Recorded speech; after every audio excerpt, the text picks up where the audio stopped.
1985 was the first time I used crack on 39th and Persian, on Indiana Avenue.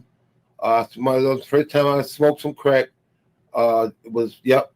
And from 1985 to 2012. There is no tomorrow. There is no tomorrow. There is no tomorrow. Now, if you don't know who that was or who that is, that's a former heavyweight champion of the world, Oliver McCall, 60-14, 39 knockouts. Yesterday, I had a chance to interview him and his friend, trainer, manager, Jimmy Adams, and it was really one of the more fun interviews I've ever done. I'm going to play part two. Listen, this is his story, and it's a great story. So part two of that interview with Oliver McCall is coming out. If you saw the intro, he was a crack addict from 1985 to 2012, which is crazy. He's been through a lot, and he'll say a lot of it was self-induced. He brought things on himself, but the guy's 59 years old. He made history by becoming the oldest former heavyweight champion to win a fight in boxing history. He won a fight last week. Listen, he fought a guy who was 54, but that's not even the point. He fought a guy named Stacey Frazier. He won. And after I played the first part of the interview yesterday, some people were leaving comments about how this is a joke. He shouldn't be fighting Jake Paul. That's not the point. The point is the man's still alive. He's 59 years old, and he's still alive after all he's been through. So I'm going to wait for some more people to get in here. Before we play the interview, I do want to play Oscar's let's get this in. Favorite time of the week again. All right. I have to play Oscar's latest Clapback Thursday before we get into the Oliver McCall, just for a little bit of entertainment. So I have not seen this, but I like this. This is Oscar De La Hoya, his Thursday Clapback. This is from a few days ago, so let's take a look. Again, time for the only segment in boxing that gives you the facts and makes you laugh. It's Clapback Thursdays. And god damn, do I have a good one for you this week. So let's get to it. All right, Mike Tyson versus Jake Paul was by its nature a horrible fight right from the start. It was just awful. Mike almost fell down during his walkout. And he was on quicksand since the first 10 seconds of the fight. Oh, and did you see that 58-year-old ass? It was wishful thinking for all those idiots who thought they were going to get Mike Tyson of the 90s come out and rip somebody's head off.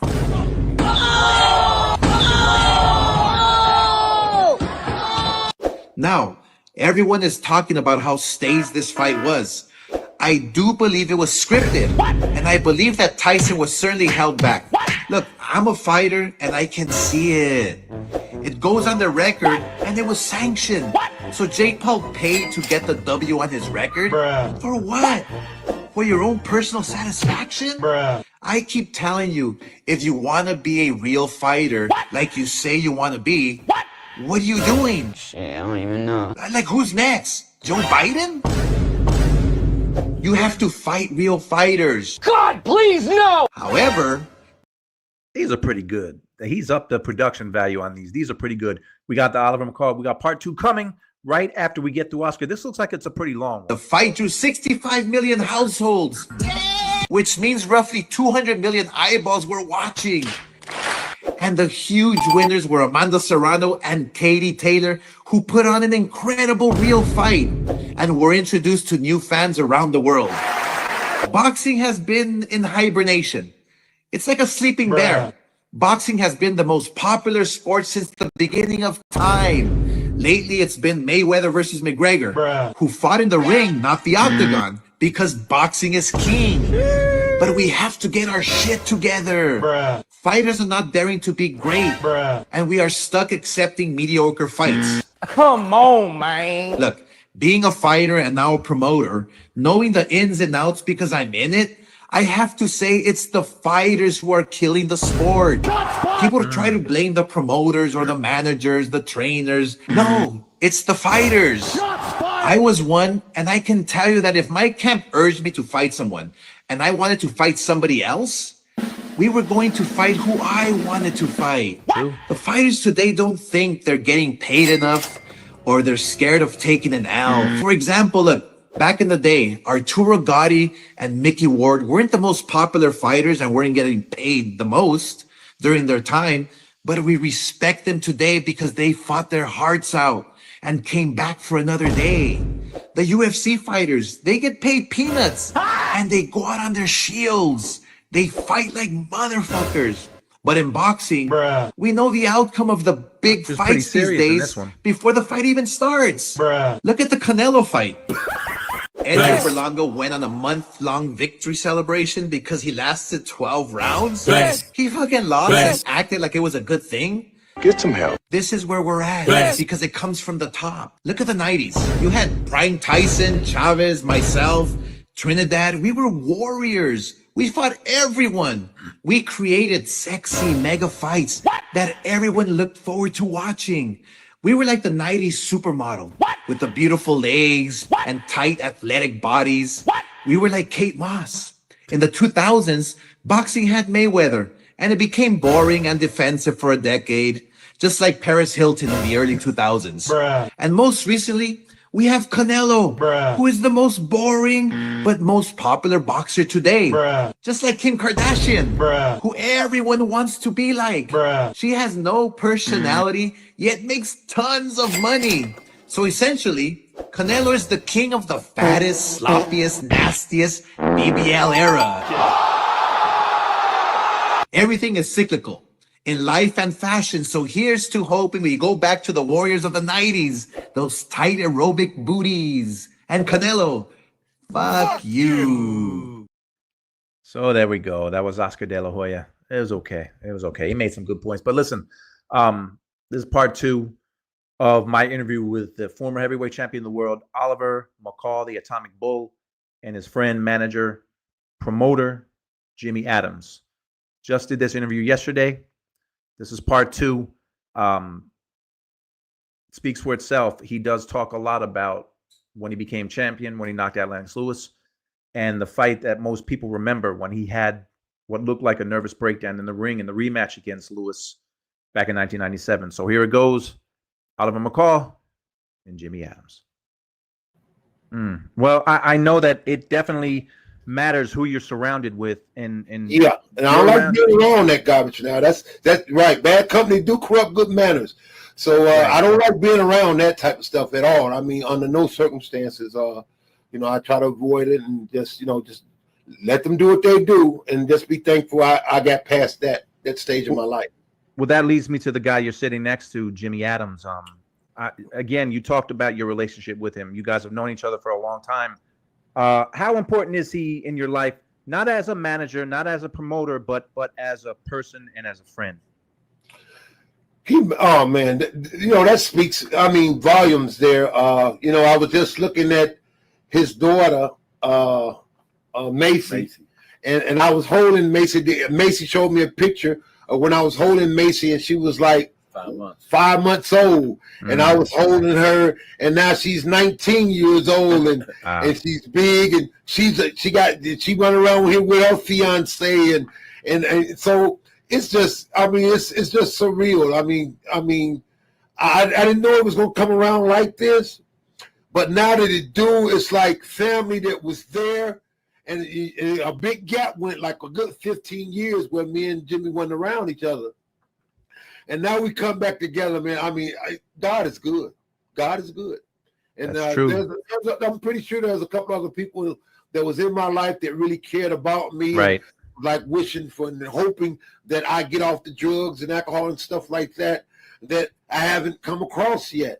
And time will tell, time will see. But right now, I'm very thankful to God and the Lord, my Lord and Savior Jesus Christ. As I know in my heart, in mind, and I'm just thankful for this reunion and me having the opportunity and chance to start life over again at this phase and at this stage of my life.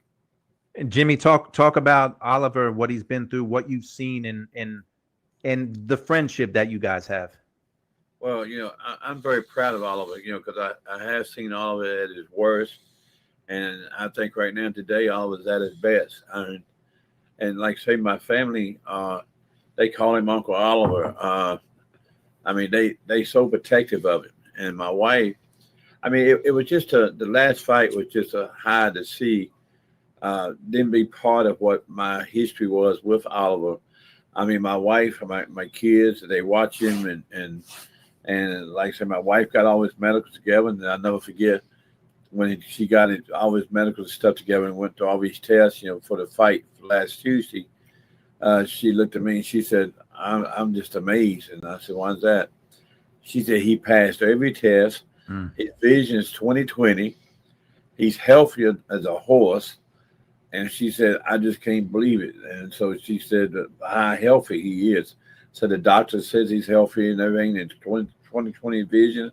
And I looked at her real funny and I said, well, God, he got better vision than I do. and she said, no, honey, he got the same vision your kids have. But we're very thankful for Oliver. We're very thankful. And I really enjoyed to come back because you got to understand, Oliver and I made history together. But then again, there was always a split between us because of Oliver's lifestyle was not the same as mine. Mm-hmm. And today we have the same lifestyle. Yeah. And boy, I love it. I absolutely love it. We have the same goals. We have the same love for boxing. We have, like we talked about it last night when we went to the movies, and it's like it's just a joy because I see how close.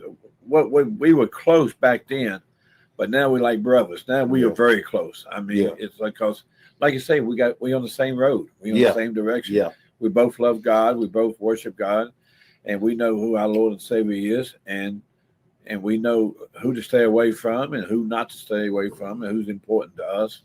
And it's just like, man, it's like a lot of people don't know it, but we went through so much together in the fight game, and then when we went apart.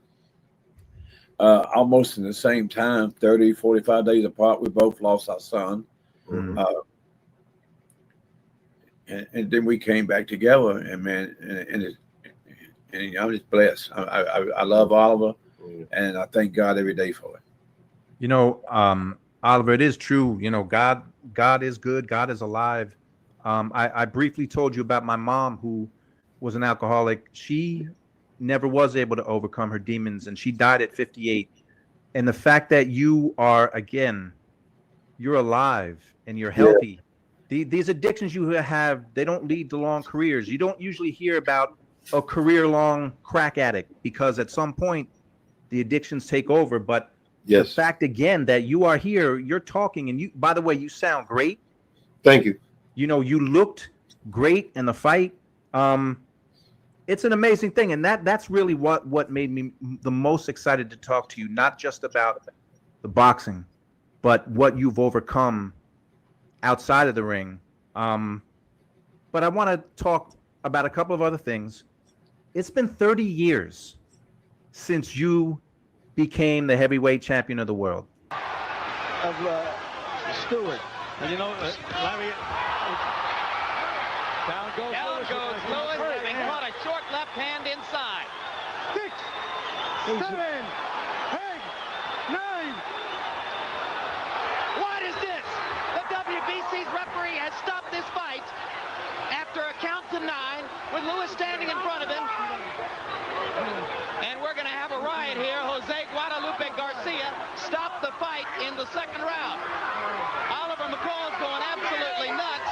The crowd at ringside momentarily stunned, and that's got to be one of the strangest stoppages I ever saw. Certainly was. He was up at about the count of 5, wobbled a little bit, but then he seemed to be getting himself together.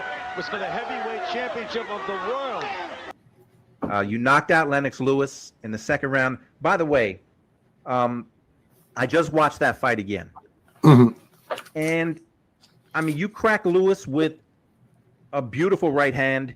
He's wobbling all over the ring. And I have I used to work at HBO for a long time. I know Larry Merchant and Jim Lampley, but I heard them screaming, saying, "What are they doing? The WBC referee is stopping this fight." They were in an uproar. Did they not see Lennox Lewis wobbling left, wobbling right, leading into the referee? I was just surprised that there was that little bit of an uproar. But that's besides that point. Becoming heavyweight champion of the world, then that knockout, you knocked out Lennox in England. What was that like? What do you remember about that time? Wow, there's a lot of things I remember about that time because I've been blessed with a good memory. Yeah, I remember me hitting the pads with Greg Page, and he was wanting to excessively keep me warm. And I remember stopping and saying, the next punch I'm throwing at Lennox Lewis. So I was that zone in what I was doing. And Greg Page, respecting what I said, he took the pads off his hands and put them down. He sat down and just looked at me and said, okay. and a lot of times going to that fight, I remember knocking down some of my sparring partners with that same right hand that I knocked down Lennox Lewis with. I remember saying, that's the punch. I said, that's what I'm going to knock him out with. And I tell him to get out the ring. I say, put another one in there. I remember also hitting this one guy named Biko. Yeah, Biko. Yeah. Biko could take such a hard punch that I didn't knock him down, but I say that's the punch I'm going to hit him with. But he should be that. I mean, this guy had a huge neck from Africa, big old.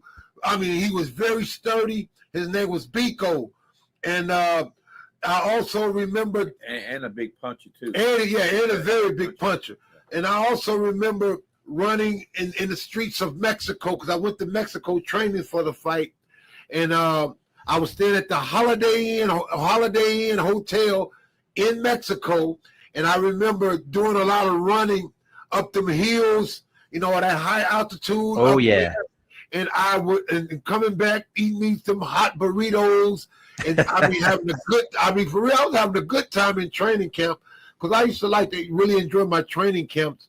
And in that Pacific fight, for the Lennox Lewis fight, I really enjoyed that training camp there in Mexico City and getting up every morning and doing my jogging and running and just feeling good preparing for the fight. To the point to once I got there and we went to London and coming up until the last day of the fight and the day of the fight, I looked at Lennox Lewis and something happened in the press conference where I told him, I said, listen, man, it's just a matter of time. I remember talking to Tyson the day before the fight. And Tyson, they let me talk to Tyson. He was in prison. He was in jail. And Tyson said, Oliver, he said, if you fight Lennox Lewis like you fight me, you're going to be champion. And I remember saying, well, Tyson, Mike, I'm finna be champ, and hung up the phone. I was that sure of me becoming champion, just me getting the opportunity to step in the ring and to perform. And lo and behold, when we stepped in the ring, the bell said ding. I won the first round, matter of fact. So it wasn't like it was a surprise that I all of a sudden just threw one punch. I knew by me winning that first round, I knew Lennox Lewis was going to try to just debo me and win and just try to, take revenge on that second round. And the opportunity for me to throw that right hand was going to present itself. He hit me with a couple of good jabs. I bounced off the rope. I said, I'm going to stand my ground, and I'm going to hit this dude. And that's exactly what I done. Stood my ground and hit him with that right hand. So you said that you first tried crack in 1985. This was 1994. When at this point in your career, could you control your addictions? I mean, maybe you can't ever control an addiction, but I mean, were you able to be clean for these fights? Yes. Okay. And see, something about it, and this why I really never really talked about this. Now that you bring it up, that's where Emmanuel Stewart really played a big part in my life, other than just being a trainer. Me and Manny Stewart, we talked about some things. When I first started training me, he said, Oliver, he said, they told me you was gonna be, you're gonna be gone for days, and he said, but you don't do that.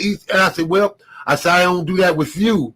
I say, but yeah, I mean, really, because I such admire Emmanuel Stewart. And what made me admire Emmanuel Stewart goes back to when I was an amateur.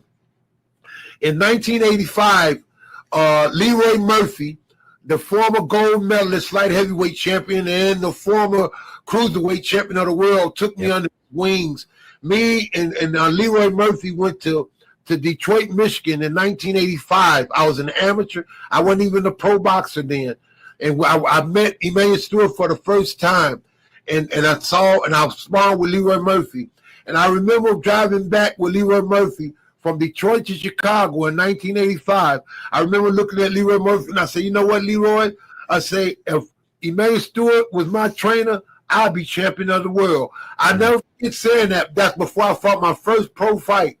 And lo and behold, years later, Manny Stewart all of a sudden comes in my life with Don King. Don King ended up getting Emmanuel Stewart to train me for Lennox Lewis. I did not know it, but I was so excited that when I said, well, I ain't going to be getting high on this. I'm going to become champ, this and that. And I respected Emmanuel Stewart from that time when I was amateur. And almost 9 years later, I was 20 years old. I became champ at 29. 9 years later, when he became my trainer for the fight with Lennox Lewis, I said, I ain't going to be getting high. I ain't going to do it. So I remember going out and had a couple of drinks and singing songs because I could sing a little bit. So I went out there and I sung some songs and drank some drinks. And I had a drink with Manny Stewart. Manny Stewart said, well, you know, this is it. I said, yeah, this is it. No more drinking. And then I wasn't smoking or getting high, but I said I'm going to stop drinking and all that. So we had 3 weeks before the fight. And from that 3 weeks before the fight to me knocking out Lennox Lewis, it was a done deal. So I never really got high on crack or nothing like that around Manny Stewart at all, period. Man, you know, Emmanuel, I got to spend some time with him. Real cool dude. I mean, and to see him around the fighters. I was in Austria when he was training Vladimir Klitschko. Right. And you know this, he would cook for his fighters. He would did. talk to his fighters, not just train, but talk. And it was an amazing thing to see. I had such a relationship with Manny Stewart, man. I had one of the best relationships with Manny Stewart and then all my trainers. Of course, I have to say Richard Giacchetti. Yeah. Richard Giacchetti, Willie Rush, and Georgie Benton. Those guys was, as far as just oh man. And then of course Buddy McGirt, because he was one of my later trainers when he first started training. He trained me for a while, and me and Buddy McGirt became real good friends. And and he was my trainer, but I knew him as a fighter. Before he became with training, he was a fighter and I was a fighter. So I got to know Buddy McGirt very well then too. Jimmy, did you know Oliver back then when he beat Lennox? What, you had a relationship with him? Yeah, I managed him back then. Yeah. He managed me. He was my manager. Yeah. So tell me from your perspective, what was that like when Oliver becomes heavyweight champion of the world? It's the biggest high in the world. The biggest thing that was so cool about it, 52nd birthday. It was my birthday. It was on my birthday. It was on my granddaughter's birthday. Also, Greg Page's daughter, was it not? Yeah, something like that. Greg Page's daughter's birthday. But you know what? I always tell people, I tell fighters now, one of the biggest highs you're ever going to have in life is going to have a baby when you got the child, but also win a title. Because when that announcer announces and the new heavyweight champion of the world, at that moment, you're part of the best team in boxing. And that's a big high. I mean, it's a big high. The thing is, but Oliver was such an underdog for that fight. And I never forget Massive underdog. Massive. And I never forget it. Before we had the press conference and the newspaper come out, and Lewis made a real bad comment about Oliver's and his mama. Lewis hit the front page of giving his mama roses. It was for Easter or something. Mother's Day. It was something like that. It was something. and he made such a bad statement about Oliver personally that was on the news, that was on the front of the paper. And so when we went down to the press conference now, and usually I sit beside Oliver, but I told Greg Page, I said, Greg, I said, I want you to sit beside Oliver and be ready to grab him. He said, for what? I said, just sit beside Oliver, and I said, slide your chair back somewhat behind him, and which he did. So it was really remarkable because Dan Duva started out talking, you know, then he introduced Don King and all this, and then all of a sudden they pulled up Lewis, and so then here come Oliver. And so Oliver, when I took his newspaper article and I slid it over to Oliver, and I said, this is what's in the paper this morning. Mm-hmm. And when Oliver read it, all he done was look straight ahead. He didn't speak. He didn't say nothing. And I knew, okay, I knew it hit him. And so when Oliver got up, he had on a suit. You know, he was all dressed out, got up. He took his sports jacket off, and he did the best speech. He said, you know, Dan Duva, he thanked everybody for being there. He said, Dan, he said, everybody here knows that you're a millionaire and you made your money. Everybody knows for sure Don King that he's might be a billionaire. And he said, Lennox Lewis, you defended your titles and you had some good fights and you're a millionaire. He said, I was going to be a millionaire at this fight, but he said, I'm going to knock you out now on stage.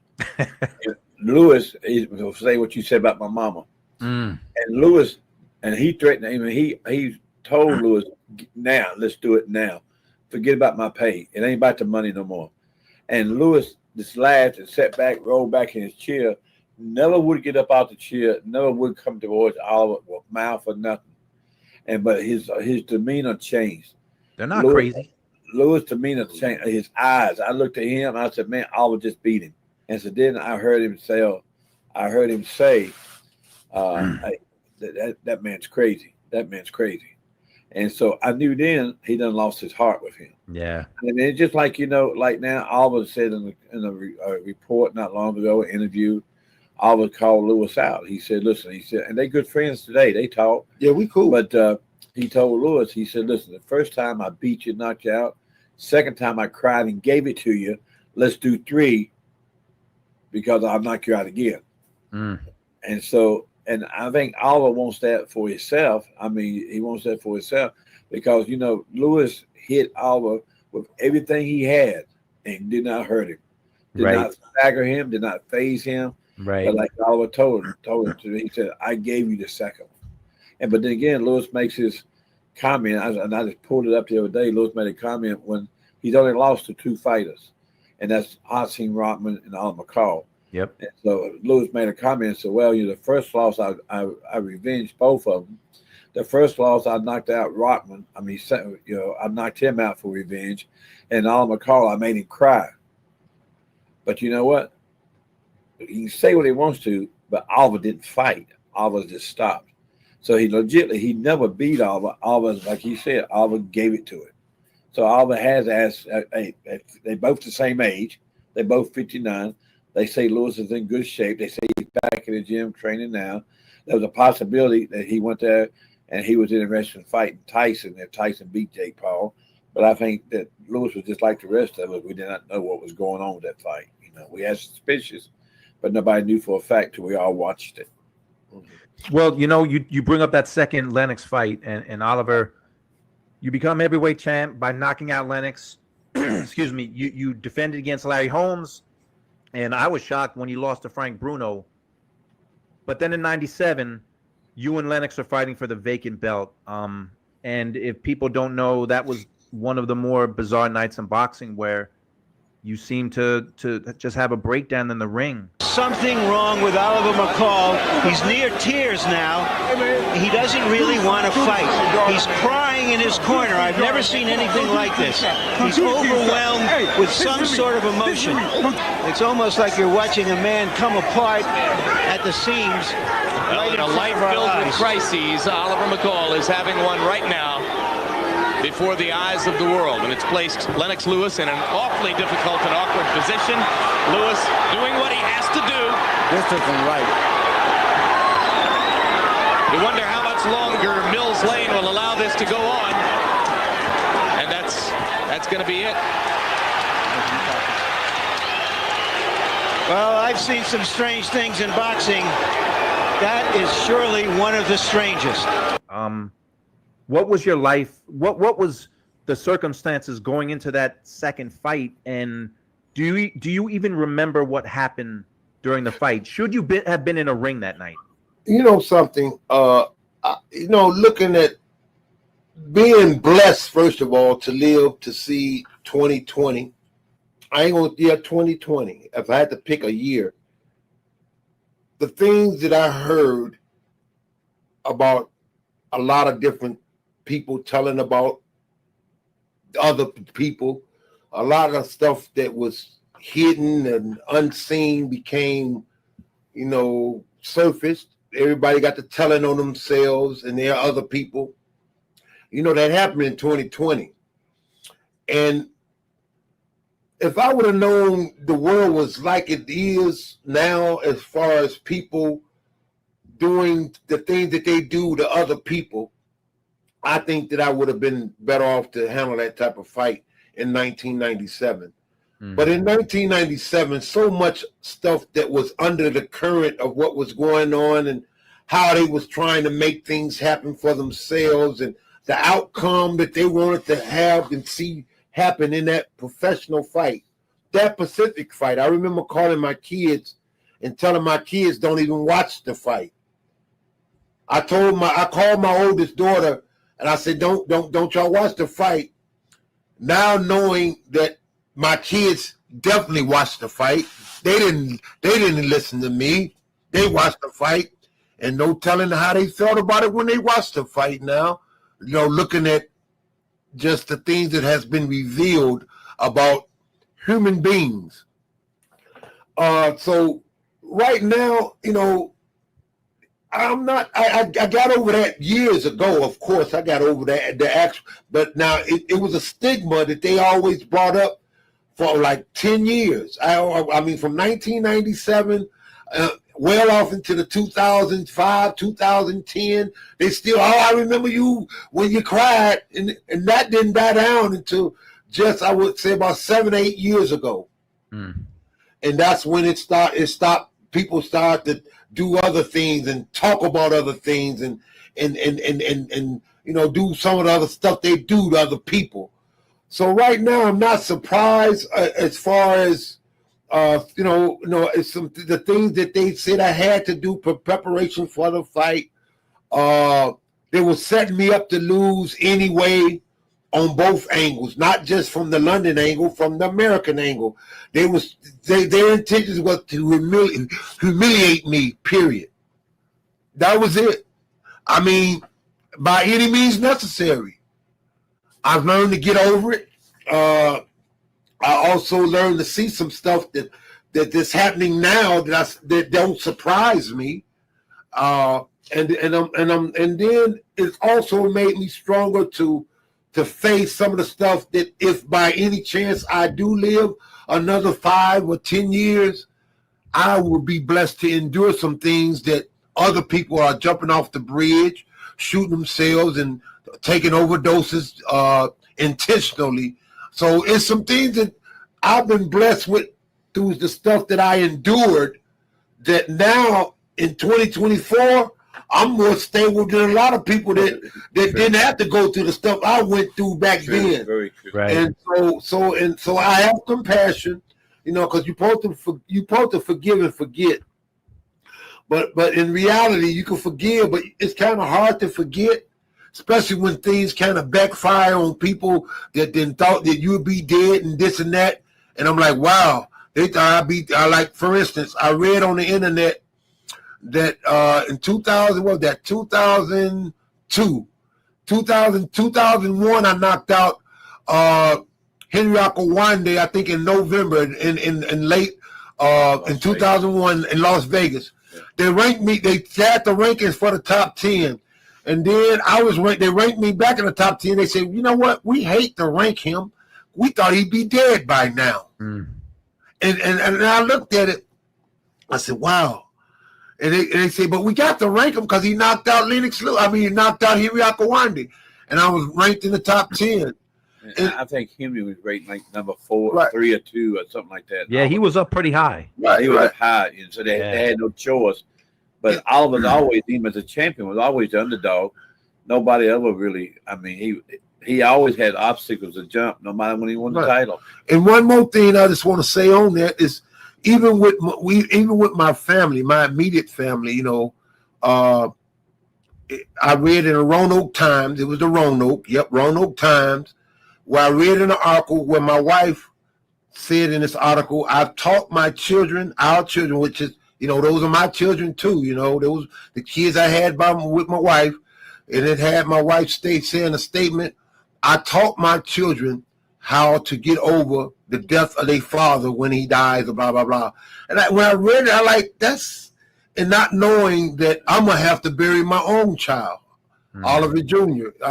So once I actually went through stuff like that, and I was sitting at my son's funeral and looking at his brothers and his sisters, and I saw some of his family members, his siblings, come in there like it was a fashion show.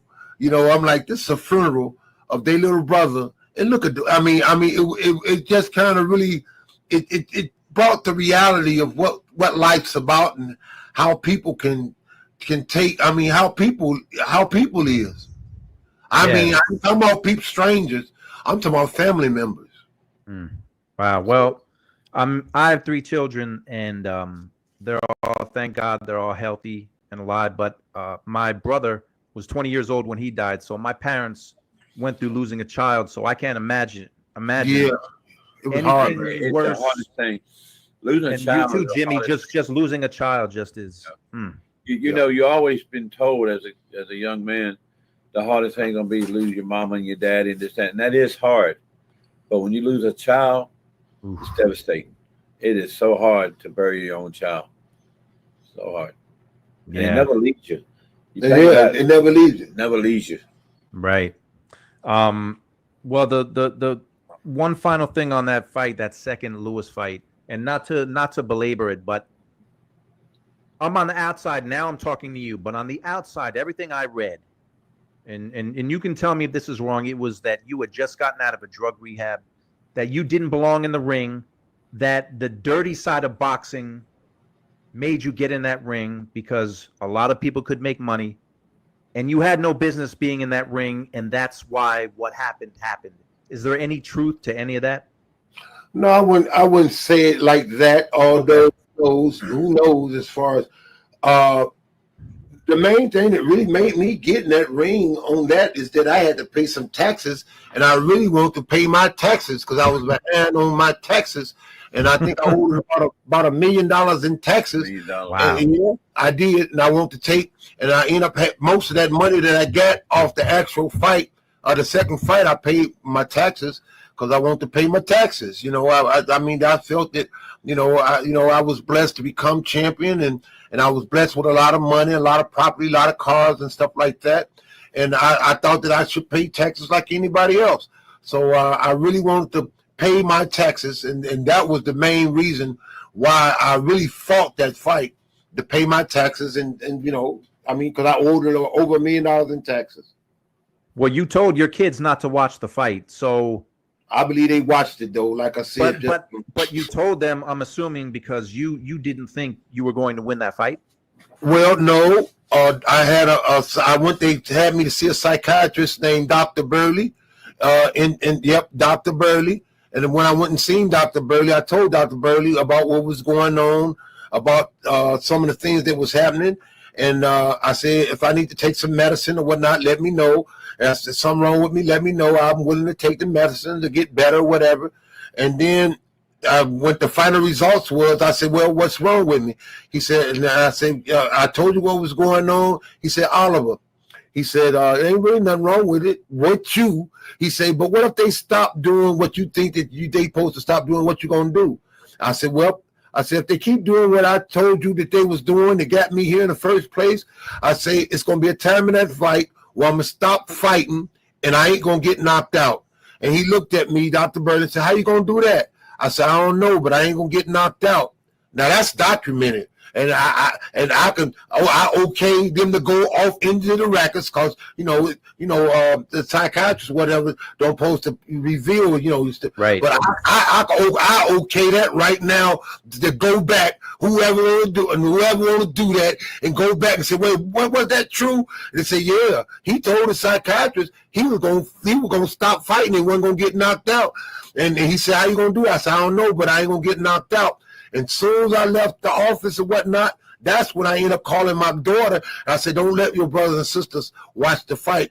I done that when I went to Vegas, and they kept on doing some of the crazy stuff they was doing before I fought the fight with Lennox Lewis. And I called my kids from Vegas and told my oldest daughter, Tawana McCall, not to watch the fight. And cause she's like, Daddy, what you gonna do? Why you telling us don't watch the fight? What you gonna do? I said, don't worry about it. Y'all just don't watch the fight. And it was in the third round. Lennox Lewis hit me with a nice right hand. I went up against the ropes. As I was coming off the ropes, I saw his mama rooting for him to knock me out. And it was stated that if any of my relatives was at the fight, I was going to prison. If any of my relatives was at that fight, at the Hilton Hotel, I was going to prison.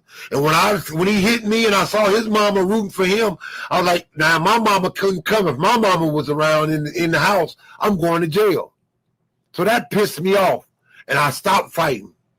What do you mean by that? You'd be going to jail if they were there? Like I said, the courts had certain things that I could do or don't do. Gotcha. They had it. Put it this way: they had it also. I had to lift weights because this where it started to really kind of.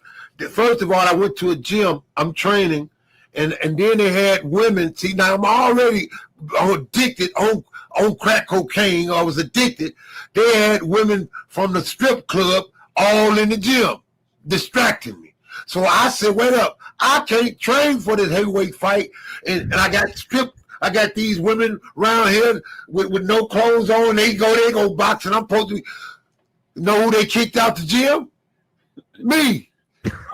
They didn't have the strippers to leave the gym. I had to leave and find me another gym to train at. It took me a week or so to get another gym. Now this training further second legs to his fight. So once that happened, they didn't tell them to stop coming. They kicked me out the gym. I had to find another gym. So that's when I was telling the Dr. Burley, I said, if they don't stop this, I said, all I have to do is show up to the fight and I'm going to get paid. But they thought I wasn't going to show up to the fight, period. So they started to go extremely trying to get me to do things that I'm like, wait up, this is just uncommon. Some of the stuff that I went through back then, in 1996, matter of fact, in 1996, going into 1997, is some of the stuff that I see that's happening on a mass scale on the internets now. See, because back then we didn't have that type of knowledge, technology we got now. But the stuff that I see people doing and putting fake this and doing that to make them think this, I'm saying it. I'm saying it. I experienced it though. I experienced it on a mass scale from a lot of different people. I mean, in some crazy ways. But now I see it happening where they doing it to one another, and it's you don't know what to believe. I looked on the internet about a couple of months ago. I met Shirley Caesar a while back when I was champion of the world, and I remember meeting her sister. Her sister passed. But her sister had a sense of humor like me. She made me laugh. Now I had a good time with her. All right, about a couple of months ago, I looked on the internet, and they had it that Shirley Caesar's dead. She died. I was weeping the whole day. I was crying. I was praying. I was weeping because to find out she ain't dead at all. Right. I mean, so all the stuff that they do now to mess with people's minds, and in some instances makes them do things, take their own lives. Don't you know they're taking other people's lives? All stuff that you see, and they can make them believe it. And next thing you know, they running off the cliff or they killing somebody. See, but back then they didn't have the technology to do it. They was doing it in more raw, in-person type things. So these are things that I've learned to it was normal to me now, but I see it happening to a mass amount of people over the internet, stuff like that, and it's getting worse. It's just like what me and Oliver start talking about now is stuff that we never talked about before, the press or anybody. During that time, Oliver was on probation, and he did have people to dictate to him what he was going to do and not do. Yep. Or it wouldn't be no fight. Yep. Or it wouldn't be no payday. Yep. We all had it like that. Yeah. I mean, and so when you say certain things, because Oliver did get in trouble. I mean, it's a fact. He got in trouble here in Nashville, and when they finally getting ready to fight for the title again, he had stuff locked down, and we all. I mean, listen. When he left the gym, I couldn't even go see. He got pulled away by himself. Yep. To a place. I mean, I only seen him at the gym. They separated all of us, and just to be able to pull this fight. And Oliver said he had $1 million taxes. He had the IRS on him. I had it on me. I mean, so everything. It was a lot of dictation, and people can look at it and say, "Well, Oliver talks crazy. Oliver does his." And what it is, it's crazy. They don't believe it because it's truth. What he's saying is true. We all was locked down to a situation where, and then when we got to Vegas, we were separated then too. Yep. I only got to see him then. I mean, so, and in a situation you go in, and just like what Oliver refers to, the larceny of people and larceny of boxing comes in so many different forms.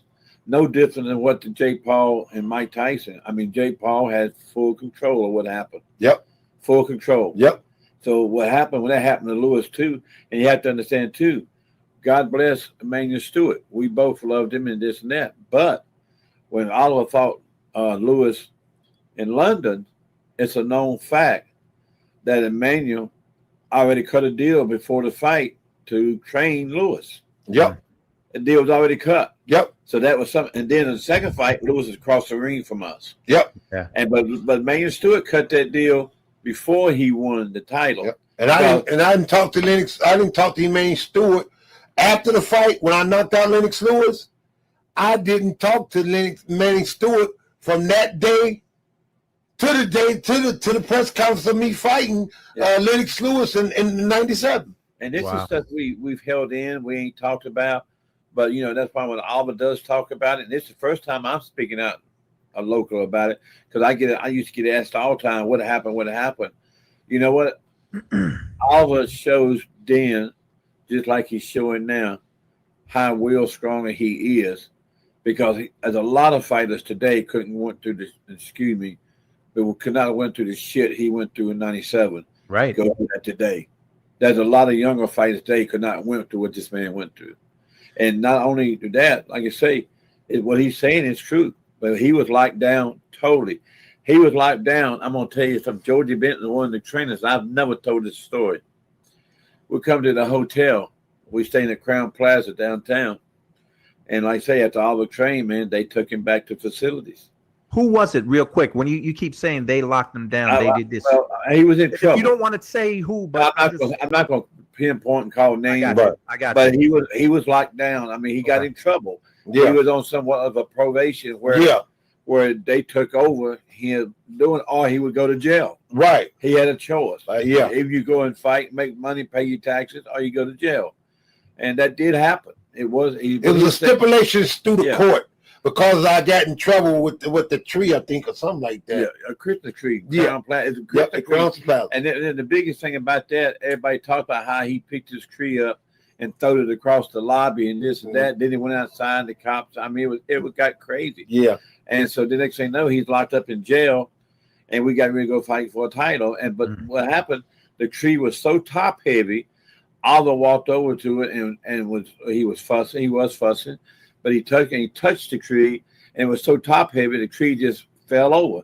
But it was a huge tree. I mean, it was 30 feet tall. I mean, it was huge. A big tree. Because it went all the way up. I mean, way up to 6th, 7th floor. It was so tall, and it just fell over. but then the press goes that he picked it up and threw it around like he was Superman. Well, So- you know how the press does things. and that's not the case. That's not what happened.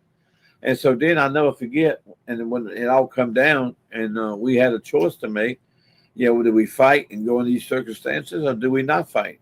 Mm. And so, like you say, we both had taxes due on it. He had $1 million due on him, and so he wanted to pay his taxes. And so I never forget at one point, I come downstairs and Georgie Benton, after training, he always took, and he would sit there. He would sit there on the bar and have his drinks, And Georgie Benton said, "I got to talk to you. I got to talk to you." And so when he did, I sat down at the bar, and he looked at me. He said, "Something ain't right. Something ain't right." He said, "We got to get a new gym." And I said, "Well, what's wrong, Georgie?" He said, "I'm trying to train Oliver at the gym." And he said, "And every time I turn around, man, he said, it's a damn cop in there. They're searching for somebody." And I looked at him real funny, and I said, "The cops are there watching Oliver." I said, "He's under probation." He looked at me, he said, "Is that why they there?" Because next thing I know, the cops are in there. He said, "The cops is all over the place." But things were really crazy. And it's crazy him talking about him today. But what Oliver's saying is true. It did happen that way. Yeah. And when he got there, we were controlled all the way to the fight. Yeah. All the way to the fight. There was even SWAT team and all sent to us to Vegas. That's a fact. Yeah. Well, my last question to you, Jimmy, on this fight, what was it like for you? You're watching your friend again. This is your friend, not just someone you work with. What was it like for you watching your friend go through what happened in that fight? Well, it was hard. I mean, but you know what? I really thought that we can get through it, because that's not the first obstacle we've had in life together. Every fight we've ever had has been an obstacle. I mean, like I say, all of us never been treated on fair ground. Never. We've always had an obstacle to jump. Because you got to understand, Don King was our promoter, which Don King done everything he could to protect us and for us. Nothing whatsoever to say bad about Don King. But you had the other promoters, from Bob Arum to Dan Duva, Dino Duva. You had all these people that wanted to make sure it wasn't about just beating Oliver. They had it. They wanted to beat Don. And so all that hatred for Don and trying to keep Don out of the business and all, because you got to understand, Don was out of the heavyweight division, until Oliver on Lewis won. They use my weak points to try to get to Don to try to discredit him too. So what happened? It threw Don King in the mix too, because what happened is they was trying to take both of them down. They was trying to take Don down.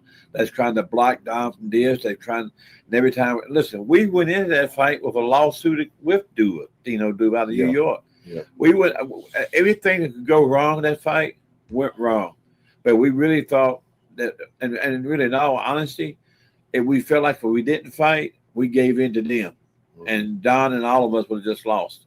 And in some ways, you can look at it, okay, we lost the fight, but in some ways, there's a lot of unanswered questions. Like I say, can Lewis really beat Oliver McCall?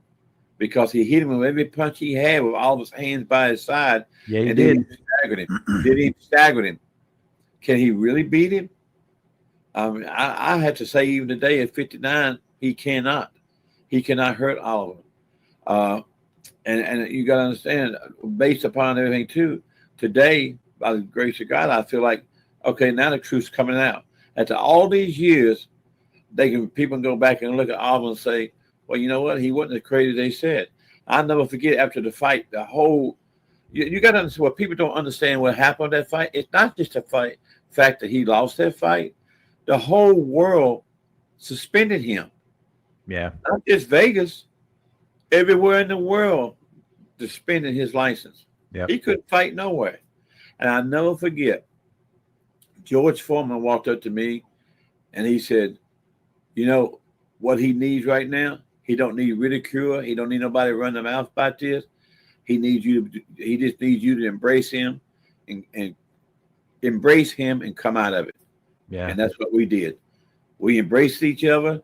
alone, and we come to Tennessee and got ourselves together, and Oliver fought every Tuesday night at the Music City Mix Factory to prove that he could fight. You know, that was just a bad mistake, a bad night in our lives, and that's what he's done. And like he's 59 years old, still fighting. I was just gonna say that just I keep saying this comeback is incredible in so many ways. I only have a couple more things because you guys have been more than gracious with your time. Greg Page. There's a name that a lot of people might not remember. I remember because he was, you know, he was from Louisville, Kentucky. I'm a little kid watching boxing, and they're saying he's going to be the next Ali. He did become a champion. I don't think he ever lived up to his talent, but Oliver, he was in your corner for a lot of those fights, and by the way, he's passed away and he's missed. But Oliver, you had a special friendship with Greg Page, who also knocked down. I remember watching Tyson as he's losing to Buster Douglas, and they showed that clip during the fight of Greg Page knocking Tyson down in training. Talk about Greg Page and the relationship you had with him, and how did you guys have a relationship? Man, me and Greg Page had a real awesome relationship. It was something. Matter of fact, before our relationship really got close, we never really sparred. We would go spar each other, and Greg said, "Man, you gonna spar?" I said, "Man, you don't want to spar with me, Greg." Greg said, "Yeah, let's spar." and we never sparred, and we became real close friends. His wife worked with Don King and everything, Brenda Page, and I got to know Brenda Page real good. A real close friend of mine. I really respect her and everything, and I knew Greg's family, his kids and whatnot. So we became real close, not knowing one day he was going to become my trainer. And when he became my trainer and everything, he slowed me down on some things that I was, like when I used to run real fast. He'd tug the back of my shirt and say, "Man, slow down. Enjoy, go through the process." So he kind of slowed me down on me speeding, trying to speed and rush through everything. Another thing with Greg Page is that he stayed in my ear with a lot of things as far as the boxing is concerned that really helped me out. The last time I seen Greg, I fought for the WBC Fecker Box title in Louisville, Kentucky. I was 40 years old, and that was the first of 6 different titles I won in my 40s, because from 40 to 45, I won 6 different titles. And my first title was in Louisville, Kentucky. And me and Greg, back then he had gotten that accident and he was sick. He was in a wheelchair. Right. But he came to the fight. And I won when I won that belt against Williams. I think his name was Williams. I knocked him out in the second round. And Greg was pretty bad then. You know, he was pretty bad. Yeah. And I think he passed after that. But we had a very good, down-to-earth relationship. And as assistant trainer that he was with Emmanuel Stewart, in me training for Lennox Lewis, the first fight, he was a great asset. I mean, he wasn't just my assistant trainer. He was like my sidekick, because by him being a former champion himself and me training to actually become champion, to get a belt myself, he encouraged me in more ways than one, you know what I'm saying, in prepping me and getting me ready to become champion of the world. And I never forget, and I'm thankful for Greg Page, and I'm definitely thankful for the relationship that I had with his wife and his kids and all of them, man. So, I mean, I could go on and on about Greg Page. And one thing that he liked to do that I do now, that he done back then, I looked up like, man, he always liked to drink coffee before he go running. And I was like, man, why you got to drink coffee all the time? I got to have my coffee. And I'm like that now. I was sitting here drinking coffee this morning, you know, as I'm talking to you. And so that's one thing that when I get up in the morning, I drink my coffee. Greg Page usually come across my mind sometime during that time. And so I was blessed to be around him and go through the things that I went through with him. and we went through some ups and downs, but definitely more ups. Yeah, I love Greg Page. I used to manage Greg. Yep. Yeah. I managed him. That's really how this business of us came together, because I managed him, and Greg had a fight. And Oliver, I forgot who it was. Greg fought, and he really took a beating. Mm-hmm. Greg really got beat up, and so Oliver we started talking. Greg needs to retire, so I went to Greg and said, "Greg, won't you retire?" And he said, "Well, I got to keep fighting." I said, "Start training Oliver." Yep. So we talked about it, and so Oliver said, "Let him train me." Yep. And that's really how it got started. Yep. That's how we got Greg to retire. You Mm-hmm. know. And then after we went separate ways, after we quit working together, then Greg went back to fighting. But he did, when he fought Dale Crow, he called me and told me what was going on. And I said, he said, "What do you think about it?" I said, "Well, he's a puncher." And I said, "What are you getting paid?" He's fighting for the Kentucky title or something, I think. It was some little title. And I said, what are you getting paid? He said, $1,500. I said, "Greg, come on. $1,500 ain't what you get punched with a guy like that." And he said, "Well, I need the money." And so he took it, and we all know what happened. Right. And I never forget it. The fight I was taught by, we went to Kentucky. Somebody told me the promoter, Chris Webb, was it Chris Webb? I think it was Chris Webb. Chris Webb told me, he said, "Hey, Greg wants to see you." And I said, "Really?" He said, "Yeah." He said, "But he's already seen Oliver, but he wants to see you." Because me and Greg had not talked since that night, before he got hurt, a couple of days before he got hurt. So anyway, I went over to see him. I didn't know how it's going to be, but it was a shock to see him in the wheelchair and stuff. Yeah. But anyway, he hugged me. He reached up to hug me, and he told me what he was very paralyzed all the way around. He couldn't do a lot. Yeah. But he was. He told me, he said, "I should have listened to you." And that's the last time I've seen Greg. Last time I've seen him. But we both loved. Greg gave us a lot of happiness. We had a lot of fun. I had a lot of fun with Greg. Not just as an assistant trainer, but as a friend. That was my dude, man. Me and Greg, especially back in them days, man. We was real tight, man. We was real tight. I mean, real talk. Yeah, that's a lot of times like that. We had. I mean, I camped with Oliver. When Oliver went to camp, I mean, Oliver always treat. I mean, we on our days off, we go to a movie. We went to a movie last night. Yeah. But on our days off, we go to a movie. What'd you see last night? Gladiator 2. Gladiator 2. Oh, it was awesome too. How was it? Was it good? Denzel was off the chain. Oh, it's Really? Bad. It's a bad movie. Yeah. Denzel Washington was off the chain in that movie. Yeah, that was a good movie. Yeah. Okay. But we used to go to the movie back when we in camp, and if it was a 10 movie theater, we'd stay there and watch all 10 of the movies. We'd go from movie to movie to movie. We watch it. I remember doing that. Yeah, we watch them all. Mm-hmm. But like I say, it goes back in the way my kids are with Oliver. Oliver is my kids. I mean, we are happy and we're content, and we ready to do what's right. But we're not going to be dictated by anybody. Right. That's why I like to say all them days is over with. You know, that if we don't want to do nothing, we're just gonna sit on our ass. That's just bottom line. We ain't gonna doing nothing.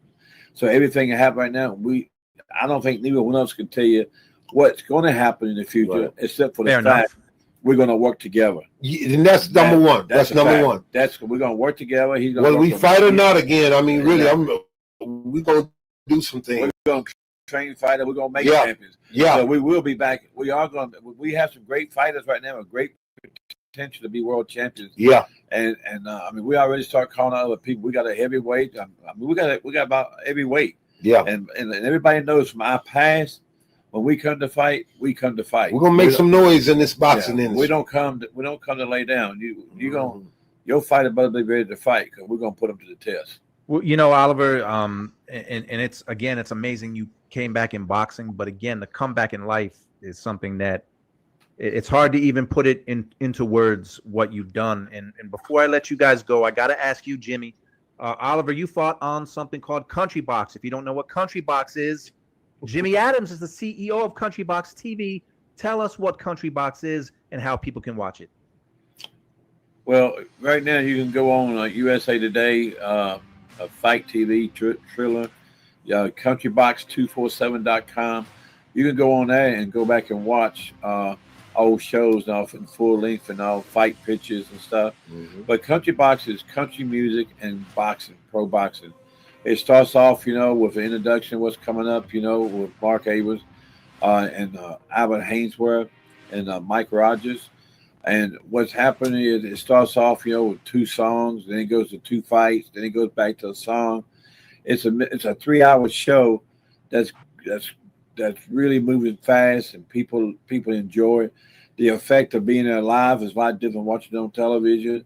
And we're getting a lot of talk about it. A lot of people want to be involved now. We got so much on it. We're really blessed for where we at right now. And what we're doing, we're getting a platform for young entertainers that come in that don't get an opportunity to be seen. Also, we are building fighters who will never get an opportunity with these big promoters. And so we are probably one of the few considered as a club fighter that we fight right now 2 times a month. In February, we're going to go every Tuesday night. I want to bring back Tuesday night fights. That's a beautiful thing. USA and Tuesday night fights. I remember that. That's my whole goal, to bring it back. I bring back the Tuesday night fights. Every Tuesday we fight. And people always say, well, where are you going to get all the fighters? There's more fighters out here that don't get an opportunity. Fighters all over the world that wants to fight. I get calls from Ukraine. I get Germany. Cuba, which I've got 8 Cuban fighters signed to my promotion. And I think all 80 Cubans I've got can be world champs. They tough. I got a great heavyweight, that's 6-0 right now, undefeated. That 6'5", 240 pounds, and he's going to be a source to reckon with. He looked great in his last fight, by the way. Yes, he did. He really did. Yeah. We got Kid Warrior, Ernest Alter, that's 140. Isaac Cobalt, that was 175. Madeo Santos, 168. I got Ryan Shaw, 118. I've got them all the way down the line, and they still coming. Yes. And still coming. And now with Oliver part of the team, my biggest part was not having enough trainers to train. But now with Oliver, it's listen, we're ready for the world. Yes, we're ready for the world. Yes. And we're going to do it our way. We're not going to be dictated to or nothing. And that's the best part about it. We're doing it our way. We're taking our time. My wife's involved. My kids involved. My son's even trained to be a fighter himself. My daughter's already a cut person. Can I tell you, Jimmy, one of my favorite things about the show is when your daughter says a Pledge of Allegiance before the main event. Oh, yes. I love that part of the show. I pledge allegiance to the flag, United States of America, and to the republic for which it stands, one nation, under God, indivisible, with liberty and justice for all. Hey! Yeah, little Addie, she's 8 years old. It's a Pledge of Allegiance. My whole family's involved with it. And what I like about it, the same thing that's all the talk about, when we dead and gone, country boxing, where music meets boxing, will continue because we got kids that can run it. Amen. And that's what we're looking for. Our legacy will not ever die based upon how we love boxing and what we want to do to boxing to help people, to keep it on legit. And we call boxing because we do boxing. We're not wrestling. We are boxing. Right. Well, Oliver, you had your last fight. The last fight that you've had so far was on Country Box. Yes, sir. I want to thank you too for. This was a lot of time you guys sat down and talked to me. No problem. Jimmy, I appreciate you. Your interview with us is probably one of the best interviews because we have never got out together and got on any program and told the real truth across the board. Yeah. Ain't that we lie, we just don't say everything. Right. Right. This is a very interesting. Yeah. You got the facts. I appreciate that. I really do. Jimmy, I thank you for setting this up. And Oliver, I can, again, my respect for you knows no bounds, just not only for the boxing, but everything you've been through and the fact that you're still here, you're alive, you're thriving. I wish nothing but the best for you and you as well, Jimmy. Thank you very much. I appreciate it. Thank you, George. And I plan on meeting you hopefully sometime soon. I'm getting down to the Troubadour one of these Tuesdays, and I want to be in the arena for Country Box because it looks like it looks like the perfect place to watch a fight. Well, you know what? Our demographic is 0 to 100, and that's not many companies can say that. Right. We have kids. We have 94-year-old people. People come in there. I mean, we've got. I mean, some of Oliver's fans come in there. Yeah. They retired and then in the wellness home. You know, they even bring a bus here and for them. And Oliver threw them T-shirts for me before. Yeah. A couple weeks. Have them back on the old folks' home bus to get them back to their all that. See you next in a couple of weeks. Yeah, and they so thankful, and we so thankful to have them to join us. Yes. I appreciate what you're doing. I appreciate what you've done for Oliver. And Oliver, you're working with Jimmy now. I think it's a great thing. Thank you. Hopefully the next time I talk to you guys, it'll be in person because I'm going to get down to Tennessee one of these days, one of these Tuesdays to check you guys out. We would love to have you. All right, George. Definitely. All right, gentlemen. I appreciate your time, man. And look, Oliver, whatever you do in life, I'll be watching. I'll be rooting for you and Jimmy. And Tuesday night, you guys are doing a show. I'm watching. Yes, sir. Thanks, George. All right, George. Guys.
Man, did I finally settle this?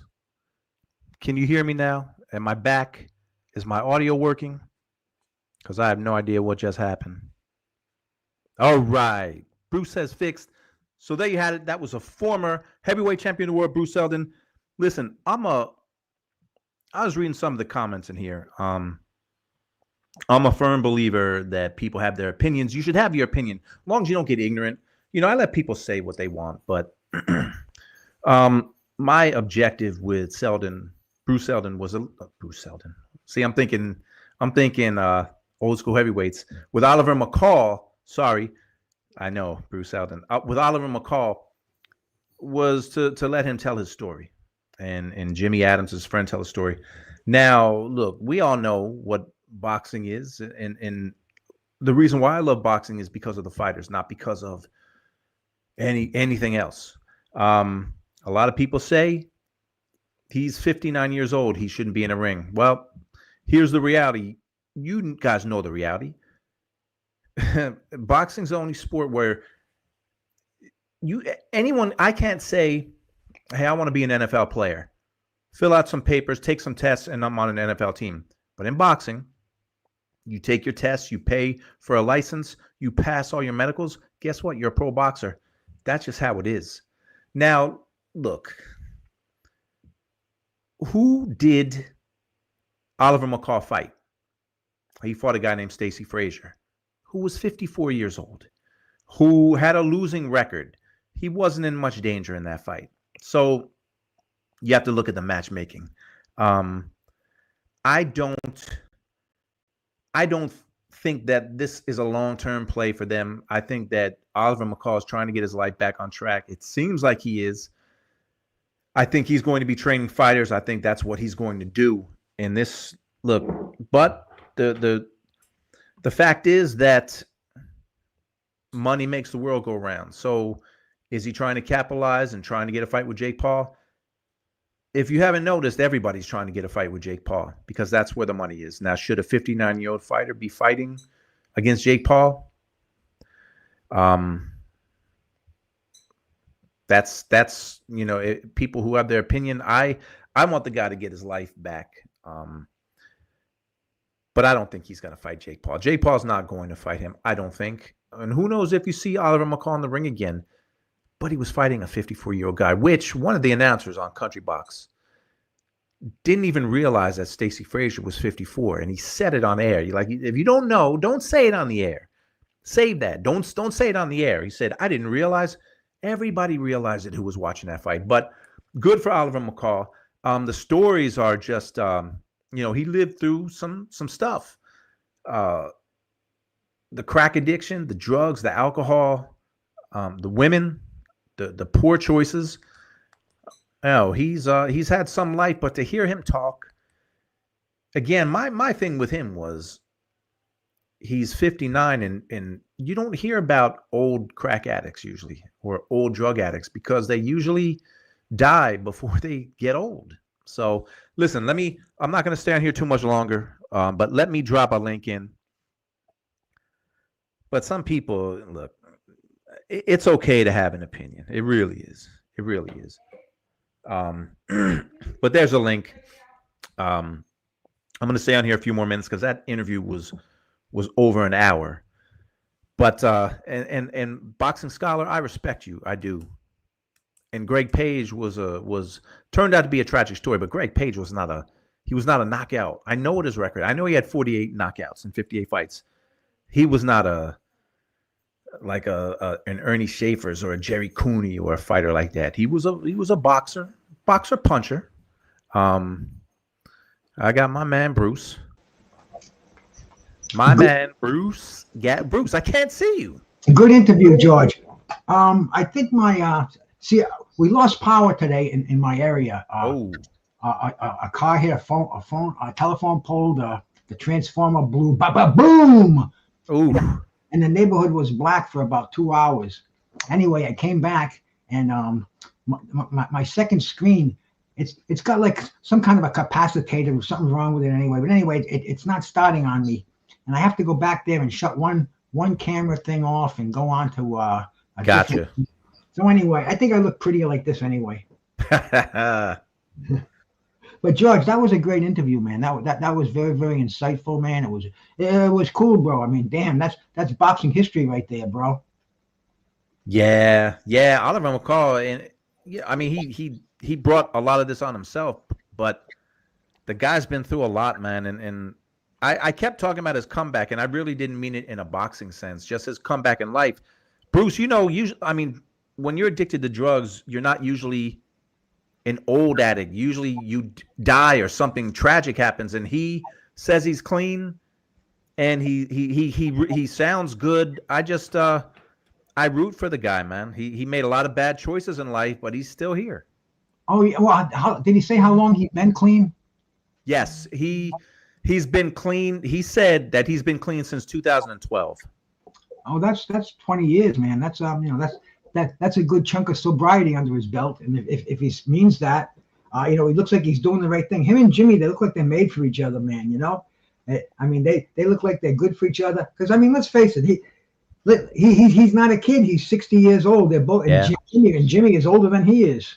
I mean, they Yeah. just got so much boxing experience between them. They're doing their thing down there with the hillbilly boxing. Hey, man, that's fun. As long as Oliver doesn't get hurt. And, he's not going to take it seriously. Jake Paul doesn't even know who he is.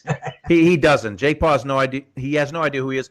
And Bruce, you watched the fight. Stacey Frazier's 54 years old. His opponent, the guy that Oliver McCall knocked out, is 54 years old. So yeah, I knew that when I was watching it. He looked it too. He had that gray beard, and yeah, it was all part of.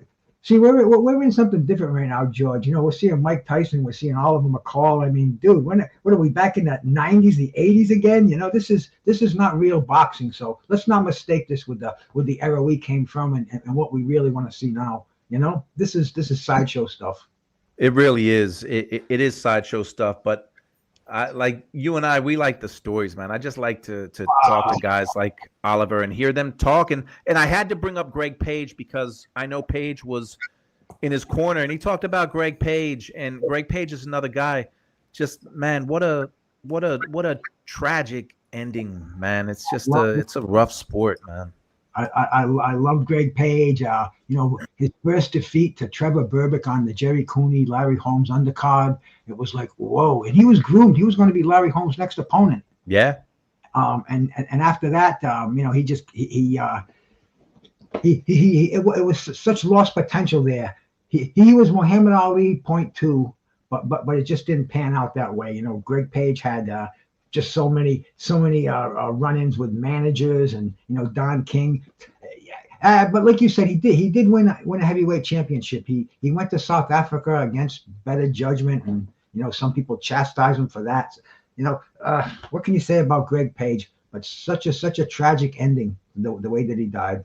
Yeah, it really was. And but Bruce, I keep saying Bruce Seldon. Oliver, when he talked about Greg, he was happy. I mean, he talked about Emmanuel Stewart.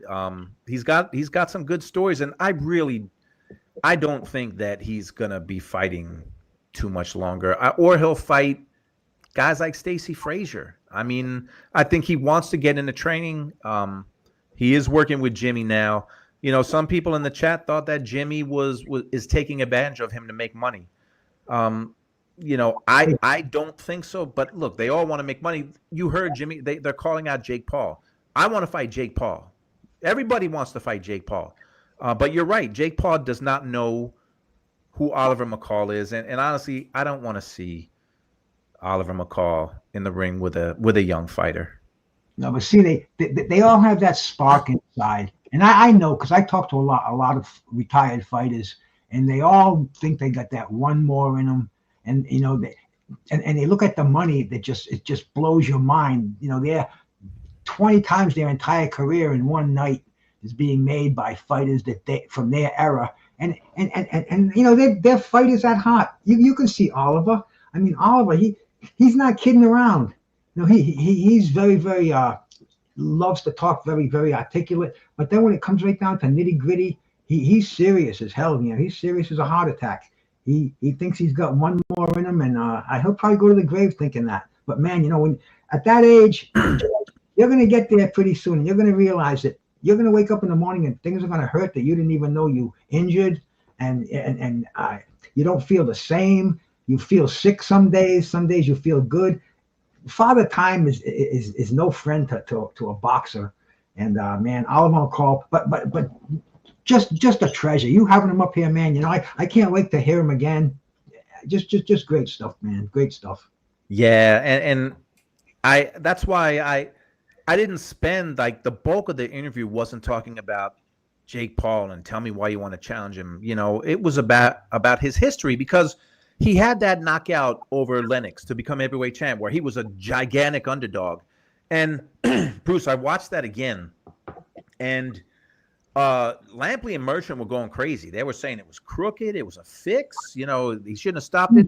But then when they saw when they watched the replay, you watch Lennox get up, he's wobbling left, wobbling right, and then he's like leaning on the referee. Then he staggered again, and the ref called it. There was nothing bad about that stoppage. But then that rematch with Lennox, and my opinion, I talked to the man. I asked him, like, was it just dirty that should you have been in the ring? Wasn't it people that want to make money off you? That's essentially what I asked him. He said, no, I wouldn't say that. Look, he showed that he had no business being in the ring, but this is boxing, Bruce. And Ali Ali wanted to go in the ring to face Larry Holmes, and everyone in his camp wanted him to go, and they all knew he had brain damage, yet it happened anyway. So but man, when there's money to be made, not many people care about your health.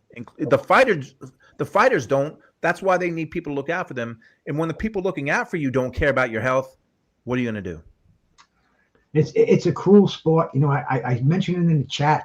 You know, you go into the NBA, you last 5 seasons, you have a comfortable life. You have medical care. You have your kids have college. Boxing, one fight at a time.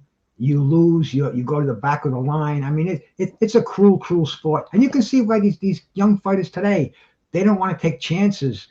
I mean, dude, they're 25 years old and they're still treating them like babies. They don't, you know, if we treated fighters in our day like babies at 25, Muhammad Ali would have never been champion. We'd never seen Sugar Ray and Thomas Hearns, Wilfredo Benitez. Forget it.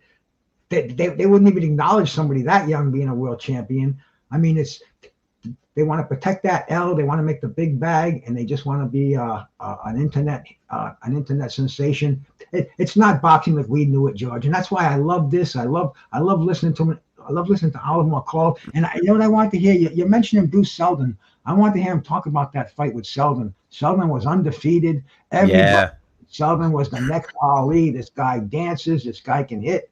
And man, Oliver, the underdog, he was supposed to get starched, and he face planted Bruce Seldon, if you remember. Yeah, he did, and he actually hit Bruce where Mike Tyson didn't hit him. Oliver actually hit him. Oh, yes. Yeah, it's a different day. Like we all know, it's a different day. And Jake Paul, I'll say this: Jake Paul trains. He gets in the ring. I have respect for that. But you know, I mean, the guy's saying, I run boxing, you know, Dubois wants to fight him. I run boxing. Look at all these guys running to me. I know he's just saying that because he knows what he does is he controls the money. So it's not like he's this great talent who everyone wants to prove themselves against. I mean, Andre Ward is even talking about coming out of retirement to fight Jake Paul. So it's all about the money. And Jake, I think Jake Paul knows that, but he says things to get under people's skin. You know, which it's working. And it's working. It's insulting to us because you know that Jake Paul and Mike Tyson, that wasn't a real fight. You watch that again, and you can see where Tyson held back on punches. Either that, or he just couldn't follow through with them. But it was a joke. It was, you know, the Barrios fight, that draw that Barrios had was the most entertaining thing in the card as far as I was concerned. Yeah, it was. And the transmission kept going off and on. It was a crazy night all around. But see, we can say we lived through it. We saw it, been there and done that. Please don't do it again, Oliver. I think he's got a great mind. Just stay healthy, pass your knowledge on. And that thing in Tennessee, I was saying that hillbilly boxing, I think that could be almost like a mecca for young guys to get there, because I know a couple of other fighters, old fighters, that should get involved with that. Get down there and get to work. They want to train fighters. You just heard Jimmy say they're looking for trainers. They need trainers. They got more fighters than they have trainers to train them. So man, it could be a whole new avenue for boxing. Who knows? Yeah, I hope so. I mean, I've talked to Jimmy a few times, and he's trying something different with the music and the country music and the boxing. We'll see. I wanted to work out. I mean, he's got some promising fighters on there. There's a lot of mismatches on there. He talks about, a lot of fights get canceled and having to find fill-in opponents. It's rough being a promoter. Like I have a very small background in management in boxing, and I would never do it again. Like all that stuff, I can't stand. I like telling stories and doing this stuff. I wish them well, but this is a different day. Like Bruce, like we know it. That's why Jake Paul's making all this money. It is what it is. And I will say that David Benavidez and David Morrell, that's a fight that is a good thing for boxing, because they're both unbeaten. They're both rising up. Benavidez is the more polished fighter, I think. I mean, you look at their records, their resumes. David Benavidez has a far better resume than Morrell, but Morrell is up for the challenge, and this is good. That fight is good for boxing. Oh yeah. I'm sure Ronnie Shields has a strategy for David Morrell, and Benavidez undefeated. I mean, this is probably the best fight at 175, aside of the unification we just had. This is great having these two. It's funny, they both have regular belts, I guess. They both have minor league belts, and we can go on and talk about that one forever too, George. The crazy, but you know what I am a little bit excited about with Turkey Al-Sheikh buying Ring Magazine, and I think he's going to make that ring belt something. We'll see. I mean, he's going to bring it back to. They're going to print Ring Magazine, and I think Doug Fisher is still I think he's still running the magazine. But yeah, man, Turkey bought Ring. So you and I mean, look, I've got Ring magazines from when I was growing up, and I'm sure you used to or still do. I think it's but remember, we talked about this a lot, Bruce, and like the younger people don't know what a magazine is, but remember the funny thing about those boxing magazines, that they were always like 2 or 3 months behind. Yeah. like April 15th, 1985 was Hagler Hearns, and then April, May, June. Like that summer, the magazine would come out and they'd be on the cover, and it is what it is. It was what it was. Exactly. I don't see it going back to its glory days, but I think his plan, his whole grand scheme of things, is to get that ring belt, and us looking at that belt as number one, where the fighters who have that, it's going to make the WBA, WBC, and so forth minor league, because they're all pretty much on par. And if you can have something greater than that, I mean, this guy will actually put together a tournament. Yeah, I mean, if that's his plan, we'll see if it works. You remember when PBC came out, the rumblings were that they were going to start their own, have their own belt, and they had all this money, and that didn't happen. I don't know, man. We'll see. They just keep adding belts, man. Like regular champ, super champ. No, the ring belt is actually the oldest one out there. 1927, I think Jack Dempsey was the first Ring Magazine champion claimant, and it's actually withstood the test of time, but through financial flops and the Alphabet Boys taking over, it's been kind of delegated to a second class belt. But I think Turkey Al-Sheikh, I think he can turn that around, because the rest of the belts, the IBF especially, stripping a champion, an undefeated champion from not even a month old. They did that twice this year. Yeah. how much respect can we have for an organization like that? You know. Well, I don't respect any of them. So, but I hear you. I mean, that's a whole different discussion. But Bruce, I'm gonna get out of here, man, because this has been an hour and a half, even though it was a taped interview. And it was it was so much fun talking to him. And I didn't want to do it live because I didn't know how their internet was down there. And sure enough, when we were doing it, we were about 15 minutes in, and his screen froze, and it took them like 45 minutes to get back to me. But man, it was great. It was great talking to them. But Bruce, I'm gonna get out of here, man. I hope everything's okay in your neighborhood, right? With the electric. Oh yeah. My iron lung is back on working again, and we're good for another 100,000 miles over here, brother. Lance, all right, brother. Well, listen, man. We'll talk soon, man. All right, man. Peace. All right, Bruce. Famous Bruce Gass. All right, well, that was it, man. That was the interview with the former WBC heavyweight champion, Oliver McCall, and Jimmy Adams. My man Lance, appreciate you. Appreciate you, Doc. And look, we'll see. December's coming up, so we got the undisputed. Well, no, I keep saying undisputed. We got the rematch between Usyk and Fury coming up very soon. So there's always a lot of boxing, but if you haven't seen it, make sure you check the interview out with Oliver McCall. A lot of gems, talking about a lot of boxing, a lot of history. Appreciate everyone for being here. This was a long one, and we'll talk some more boxing soon.